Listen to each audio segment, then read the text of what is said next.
بشرفك ما تستحي سهران وتشجع نيوكاسل؟ بشرفك يعني انت كل ظنك برشلونة تخسر قدام نيوكاسل لو تتعثر؟ بشرفك يعني انت كإنسان، انا بس ابدا افتهم شغله، قاعد تشجع لي نيوكاسل، انت ما تستحي؟ انت ماكو ذرة مستحى واخلاق رياضية بداخلك؟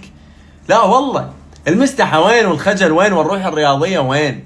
زين هسه راح تجي وتقول لي ليش لابس درس نيوكاسل انت تشجع كل فريق؟ لا حبيبي، احنا خوسلو الاب بروحي يلعب بنيو، شلون سوالف من الروحي مالتك؟ احنا خوسلو ورطنا في حب نيوكاسل وهرب، ما له علاقه. مبروك لنادي برشلونه، انتصر امام نادي نيوكاسل، وبصراحه اداء جدا عادي امام نادي نيوكاسل بالشوط الاول، وشفنا هوايه اخطاء من جانب فريق برشلونه بالشوط الاول. نيوكاسل لو كان مستغل الفرص اللي اجت بالقليل خلصان نيوكاسل بالشوط الاول 3-0، اما بالنسبه لنادي برشلونه ففليك عودنا الشوط الثاني دائما مختلف. السبب توهج راشفورد هو انا نزلت راشفورد بالستوري، راشفورد سجل، انا مصدوم، العالم مظلوم. وين رجعت حكيت على راشفورد سجل الثاني، ولو بقي بعد 5 دقائق يجيب هاتريك. ما بالنسبه لحارس برشلونه غارسيا، فهو اعتقد مو يقول لك هو الحارس نص الفريق، غارسيا 3/4 الفريق.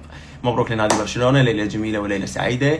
متوقع انه يكون الاداء اكثر من هذا، ولكن هذا سبب غياب لامين يامال. لامين يامال جدا مؤثر بتشكيله برشلونه، واشوفه ممكن 60 او 70% من اداء الفريق. لامين يامال هو الحلول، لامين يامال هو الاختراق، لامين يامال هو المهارات الفرديه، لامين يامال الصناعه، لامين يامال الاهداف، لامين يامال هو يسبب رعب داخل اي كتيبه دفاعيه يلعب امامها لامين يامال. فشفنا اليوم غياب لامين يامال جدا مؤثر على برشلونه. ونزيل الليله سعيده، مع السلامه.